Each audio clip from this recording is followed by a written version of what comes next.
welcome into the Cris Collinsworth podcast. This is sort of the spring fling edition, I guess, down here in Florida. And how's Sam? Sam, how's the weather up there in the great city of Cincinnati? Not too bad right now, not too bad. So yeah, usually that would make me feel extremely jealous, but for the last couple of days, it's been fine up here, so I'm okay. Not so bad. So Sam Monson representing all things the the podcast that is the extraordinary, the sets a standard, the NFL podcast, the PFF NFL podcast. I think we're now calling it now. I've heard you guys drop that in a couple of times. But do extraordinary work, do the daily podcast as well every day, and good stuff. So if you're trying to keep up with the news of the day, that's a good way of doing it. Speaking of amazing guys, how about that for a transition? Nice.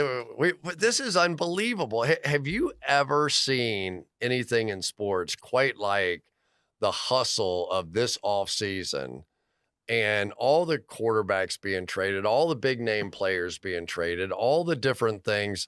And it just continues on. Now Matt Ryan is going to the Indianapolis Colts.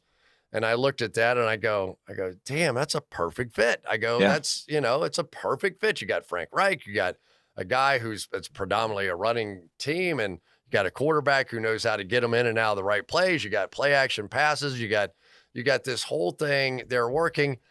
And because the AFC is so friggin' loaded, I'm not even sure they're going to make the playoffs. I mean, ordinarily you look at that team and you go, yeah, they were one win away from the playoffs last year and blew it at the end of the season.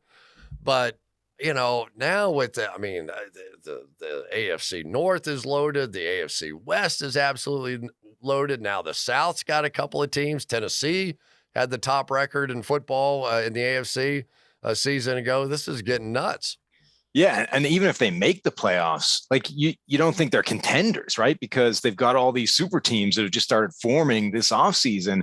And that's the thing that struck me about this free agent period. It's every now and again you get kind of one team that goes on this spending spree or goes all in free agency. The Patriots spent all that money last year. If you go back a few years and the Eagles were assembling that dream team, like this offseason, everybody that even thinks they're a remote contender seems to be going all in. They seem to be making these massive moves, right? The entire AFC West is in this giant arms race to try and contend just within their division. Buffalo looks over at that and they're like, well, we're supposed to be the best team in the AFC. We better start making some moves quick. Where's Von Miller? And all these, and then Cleveland goes out there and makes the monstrous Deshaun Watson move just to keep pace. So it's wild. Like every single one of these teams seems to be trying to create some kind of NBA style super team, and they're all going to have to play each other. I really have started going down the list, and I'm sure you have too, and I've heard George and Eric on the gambling podcast begin to talk a little bit about, all right, if you're going to pick a Super Bowl favorite, it almost would have to be somebody out of the NFC. Yeah. Because right now you've already gotten two MVPs that have moved from the NFC. Matt Ryan, obviously now going to the AFC and the Colts, and Russell Wilson going from Seattle to Denver. And so it's like you got the Bills, you got Kansas City, you got Cincinnati, you got the Chargers who have loaded up on the defensive side of the ball now. You got Baltimore, who was crushed by injuries a season ago. And their MVP should be back and healthy. Cleveland signs Deshaun Watson. The Raiders, Devontae Adams.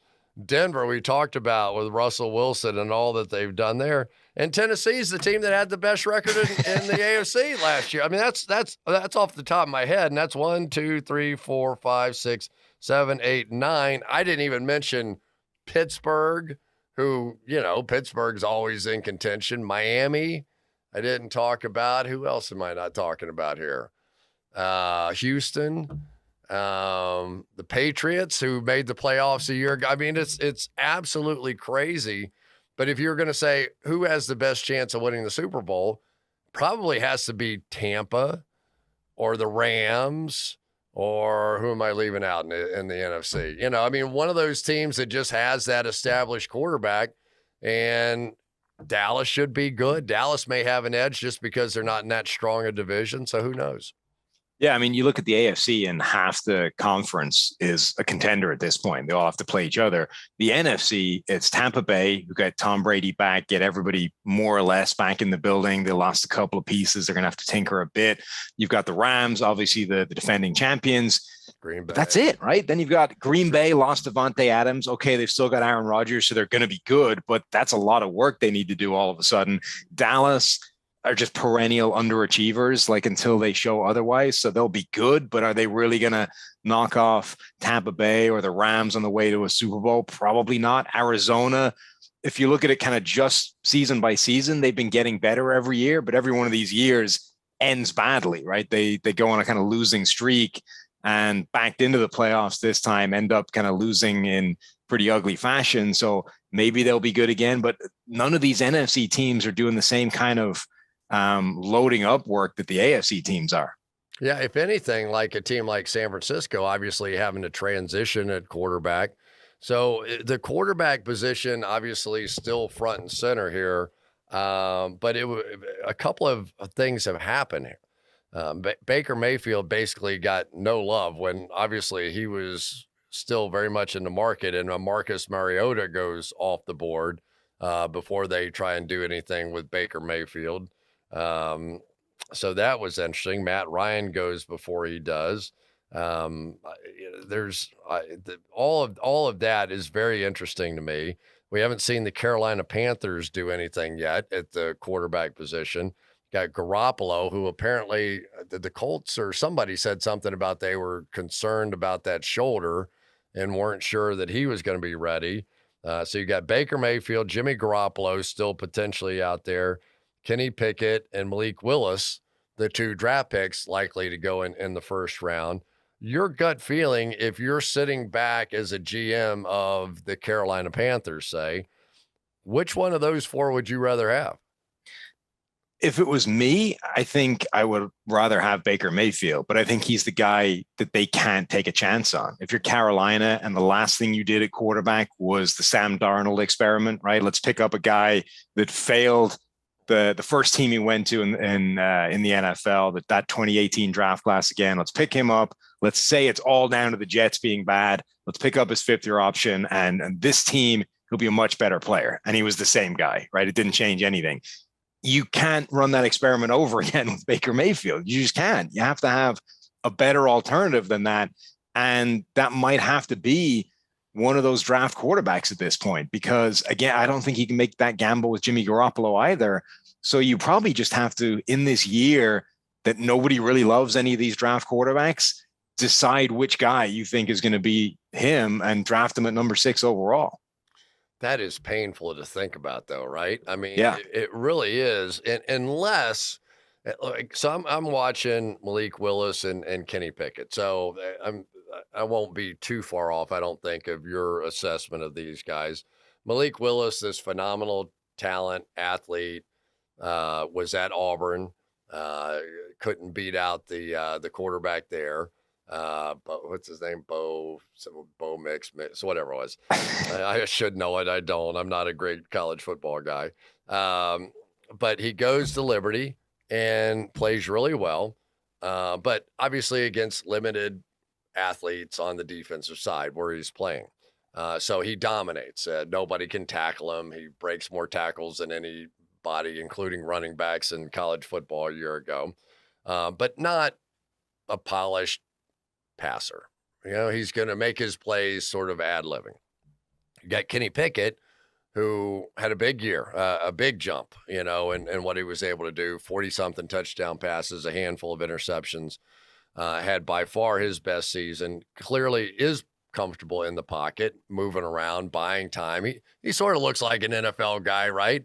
Whether or not he's ever going to be that or not. But you could, I guess, draft a Kenny Pickett. You could do one of two things. You could draft a Kenny Pickett and go, all right, at worst, I've got my backup quarterback, and I go back in the quarterback market again the following season. Or I take a shot at a Malik Willis, but I don't know how comfortable you're going to be having him play right away. It looks like he's going to need a little bit of time. And Garoppolo and Baker Mayfield. I mean, it's a hard call. Carolina's in a tough spot right now. Yeah, Pickett's interesting because he's the one guy from this rookie class that got substantially better last year, right? Like the thing that defines this group of quarterbacks is if you rewind 12 months, we were looking at a lot of these guys, and Malik Willis just had this good year, and we were like, oh, that guy's going to put it all together and he'll be the number one overall pick. Or Sam Howell just had a very good year. And, before a lot of his talent departed for the NFL, you're like, one more year of Sam Howell playing like this, that'll catapult him to be the number one guy. And it just didn't really happen for any of them. Spencer Rattler was the number one guy on PFF's board, I think. And then he ends up getting benched and transferring. But Pickett is the one guy who got better, who had that one breakout incredible year and sort of put it all together and actually pushed his draft stock up in the right direction. And you're right, he looks like an NFL quarterback. He's got the size, he's got enough athleticism, he's got a good arm. The one thing that scares NFL scouts away is the hand thing with the double jointed thumbs or whatever they're putting it down to. But you look at it, it doesn't affect him, right? It hasn't affected him in college. Against North Carolina, he's still making bullet passes in the rain, which is the one time that those gloves, the tack on those gloves in the wet is just terrible. And yet if it's not affecting him in a downpour in North Carolina, it's probably not affecting him in the NFL. But it doesn't look quite as good and quite as clean as, say, the quarterbacks from last year. You rewind and look at the guys that went at the top of the draft. This group just isn't in the same category. And for all the hype and the hoopla of those quarterbacks last year, Mac Jones ended up having the best year. They barely sneak into the playoffs. I mean, we literally all lost our minds talking about those quarterbacks last year. And it's like sort of rookies going in the NBA. It's like, yeah, it's going to be great. And then it's still LeBron James and the same guys still winning the championships, So how much of a factor is it? And should we be paying more attention to the fact that, Andrew Whitworth retired and Von Miller's now with the Buffalo Bills and Zadarius Smith, goes to the Vikings, and all these veteran player moves that are going to be a bigger part of this thing in reality once we get the next football season. Well, I think that's what last year shows you is just how as good as these quarterbacks can be. And, Trevor Lawrence was supposed to be a truly generational talent, right? The best quarterback prospect since at least Andrew Luck, since maybe Peyton Manning. You're going back to the late 90s. And he doesn't look good at all in Jacksonville. Okay, that situation was a disaster from start to finish. Every article you read about Urban Meyer and what was going on there makes it sound even worse. But it shows you how important the situation is. And if it doesn't matter if you're a generational all-world talent or not, if you go to a team that's completely dysfunctional and just not going to work, you're not going to be successful year one. So, teams like Carolina, Seattle, these are teams that aren't in a good situation right now, particularly Seattle trading away Russell Wilson. They just press reset. They've just started this rebuild. That's not a good spot for a quarterback to go. Even if they find a guy they like dropping to them in the draft, it's probably not a situation for that guy to be good right away. Did it surprise you at all that Pete Carroll made the sort of rebuild decision? I mean, he's not the youngest coach in the world, right? Yeah, you're right. Because of that, it sort of made sense just in abstract terms that if you looked at it and you could say, okay, for the first time, we have evidence that Russell Wilson on his own is not able to carry this thing to the playoffs and make us contenders, which had kind of been the case for the last, several years since the defense started to wane. And at that point, you look at it and you say, well, are we going to put this thing back together around him because we haven't done a great job of that in recent years? Or can we cash in now, get the draft haul, get 3 first-round picks, get some players, and try and rebuild this thing from the ground up? So I think generally it made sense. But yeah, when you factor in it's Pete Carroll signing off on this, and this is a guy that is not, a spring chicken, that's definitely shocking. Yeah, it was a little bit. The other team that America always needs to know a little bit more about are the Dallas Cowboys.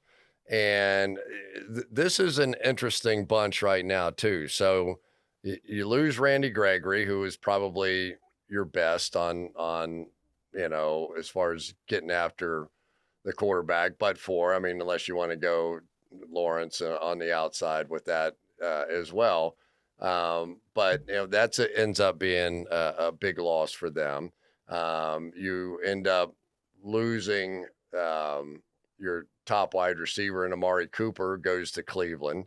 Lyle Collins, for whatever that's worth, ends up in Cincinnati. And so now they got to fill in, and Tyron Smith, you wonder how healthy he is and all that's going on. And yet they're still playing in the NFC East. And I'd be hard pressed to pick out a team that I went, oh yeah, I really feel like the Eagles or the Right. Commanders or whatever they're called now is going to end up, knocking this team off. I think Dallas is still the team to beat, aren't they? Yeah, I think they are. You look at the free agent kind of period that they've had, and losing Randy Gregory, I think was a blow, particularly the way they lost him, where it sounded like they had a deal done. There was this whole he said, she said thing about the language that they use and where that stood and who kind of tried to pull a fast one on who.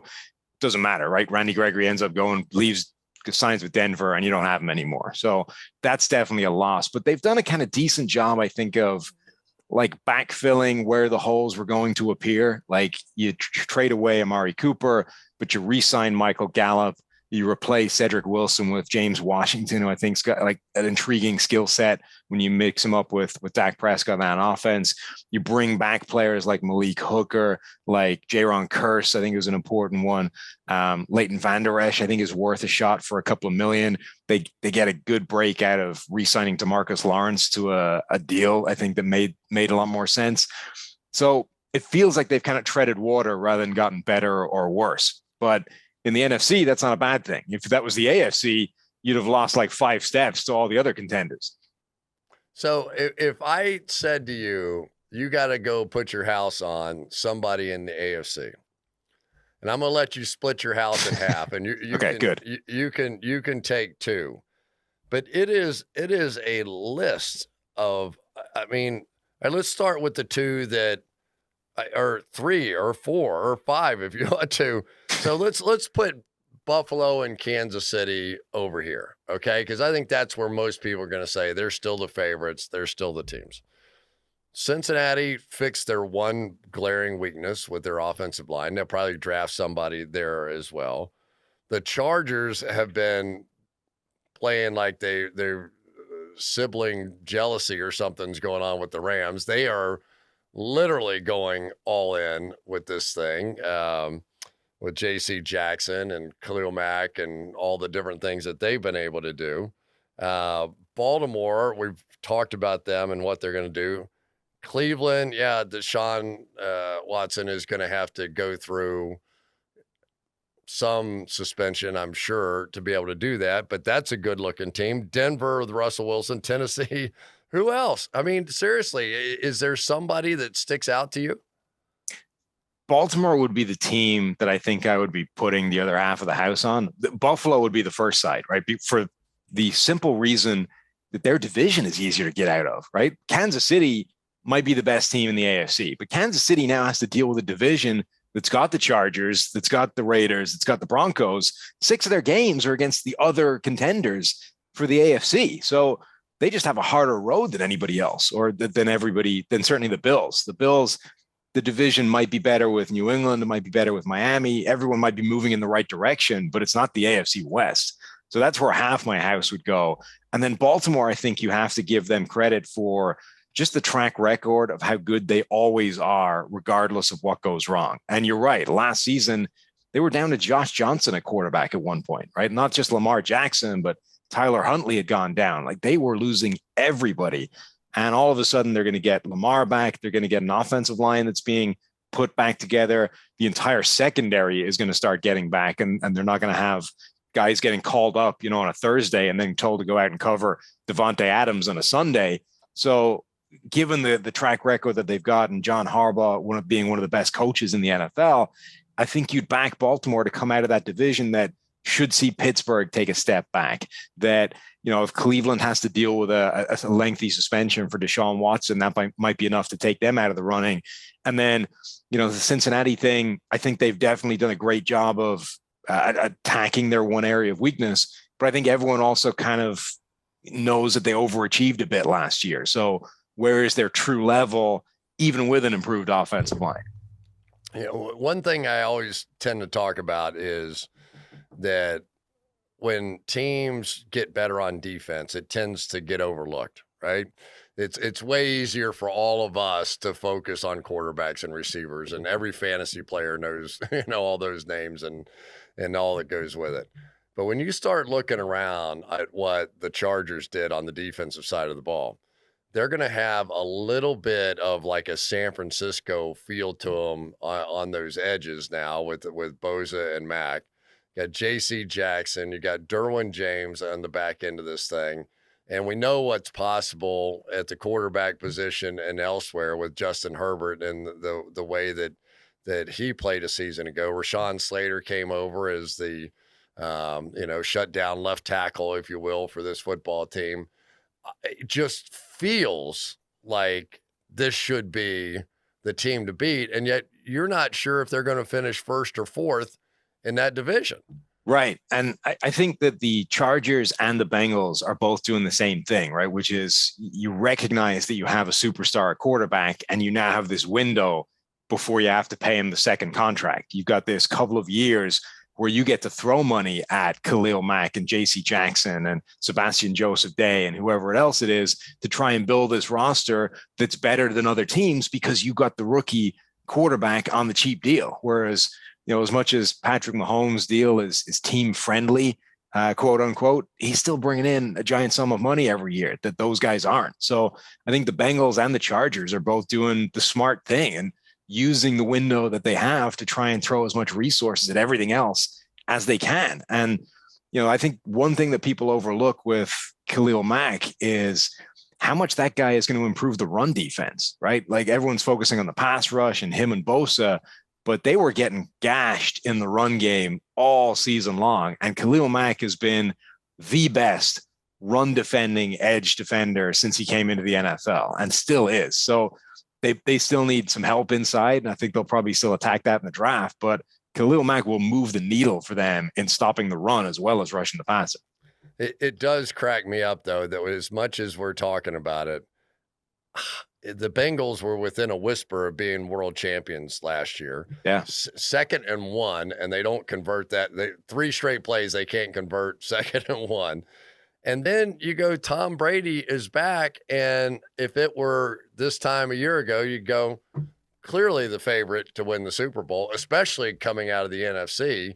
And yet they're not getting a whole lot of discussion or a whole lot of love here either from that standpoint. So we are on the brink of some wild, wild stuff. I just think in many ways, this is going to be one of the most interesting years because every team is kind of interesting now because they've reshuffled these quarterbacks so much that, so when we talk about it on Sunday Night Football, what do you want to see first? What is most interesting out there? Do you want to see Russell Wilson in Denver? Is that the most interesting part of it? Do you want to see Tom Brady coming back with the Tampa Bay Buccaneers? You want to see Matt Ryan going to Indianapolis? Where is it that you're going to find the most compelling?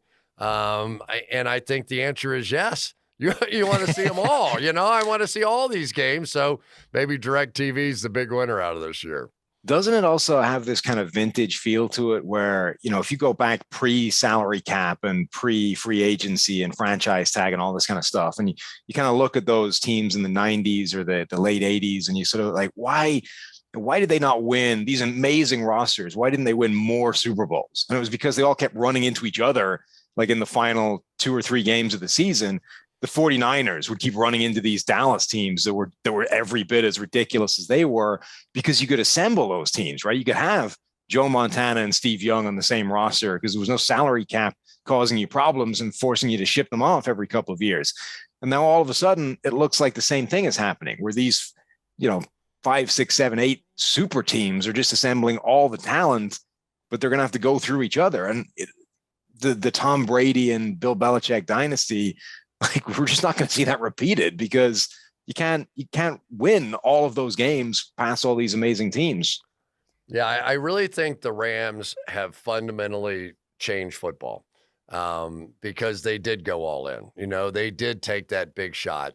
And so now it feels like I have the right for my favorite team to go, hey, asshole, how about if you make a couple of bold moves and win us a Super Bowl out there, right? So now the pressure's on the GMs and on the owners to go all in and to take your shot. And if you take a shot, if you're the Rams, and does it really matter what happens to you this year? Yeah, you care, but you got it done.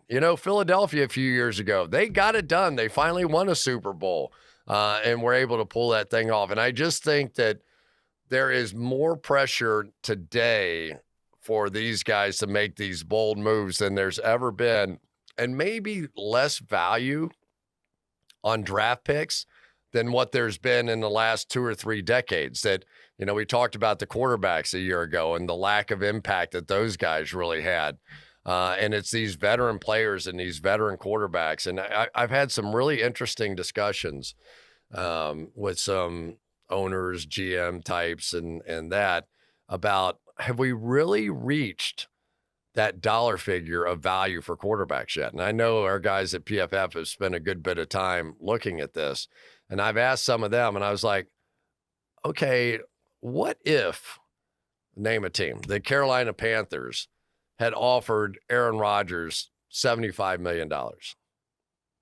Would that have been a completely outrageous thing? Right. In light of, you're still going to have, what would that give you? $135 million to build out the rest of your roster. But if you have Aaron Rodgers pulling the trigger, no matter what the rest of that roster looks like, you can't be as bad as they were a season ago, right? You can't be. It's a fact. What if he went to New Orleans for that, same amount of money? I think that we're going to find, and I actually thought that when we saw Patrick Mahomes sign his contract, that very shortly we're going to look at that contract as being something that held back other quarterbacks from making huge money. And I think it's already happened. The other thing I think that we're seeing is, I think teams have gotten better at managing the salary cap in a bunch of different ways, right? Between the Rams approach, between New Orleans having a completely different approach to it to most teams for the last number of years. There's so many different ways now of just manipulating that number. And in the past, when a team would go all in and they'd throw all the money, they didn't really think about the future. It was just like, forget it. We'll deal with the future down the line, right? We're going all in for this year. And if it doesn't work, we're screwed. Now it feels like the teams that are loading up are actually able to manage the future ramifications. They're able to juggle the salary cap and manipulate it. And it's not crippling the way it used to, because of all those strategies that teams like the Rams and the Saints and, various other teams have kind of shown what you can do with it. We're just further along in the process of them being restricted by this number. And I think you're seeing the smart teams understand how to use it. The other thing I think is going to happen at this year's draft is that you're going to see some bizarre trades, from the standpoint that if you're willing to give me a first-round draft pick next year, when the quarterback class might be one that's a hell of a lot more attractive than this one, if you're willing to give me your first-round pick next year, I may do just about anything flip-flopping draft picks. Like, I don't really care where my pick is this year, because I'm not getting a quarterback anyway that I really think is going to turn my franchise around. But I would like to have 2 or 3 first-round picks next year, because I want the ability to move up and go get one of these guys, because I personally still feel like, and it sounds ridiculous, I still feel like the quarterback's undervalued in the NFL, despite the fact we're at the $50 million a year mark. And there's a couple of teams with multiple first round picks this year for whom that might actually make a ton of sense, even timeline wise, right? If you think of the Lions don't necessarily need the quarterback this year. They have got 2 first round picks. They could flip one for multiple picks next year and just be in a better position when the quarterbacks are good. Philadelphia, same thing, right? They multiple picks. They're going to roll with Jalen Hurts, but if Jalen Hurts doesn't get any better, they're going to be in the quarterback market pretty soon. Same thing with the Giants. They're going to roll with Daniel Jones, but they don't know that Daniel Jones is the guy. They could flip for future first round picks and be in a better situation to draft his replacement and still use a first rounder this year. And then you've got the whole concept of, are these NFL teams really tanking to get in that position? And you don't think that conversation is going to be front and center this year after what happened in Miami with Stephen Ross? And I mean, it is, trust me, out of all the NFL seasons that we've been a part of, I believe in my heart that this year coming up is going to be the most interesting. I just feel like it's going to be the Kentucky Derby with 20 horses coming down the stretch and the poor race announcers trying to figure out who the hell is who out there on the track, because they're all going to be charging in different ways and with different methods. And some are going to be charging to try and get the win. Some are going to be charging to try and get the first pick. And it's just going to be wild. It is going to be a wild football season.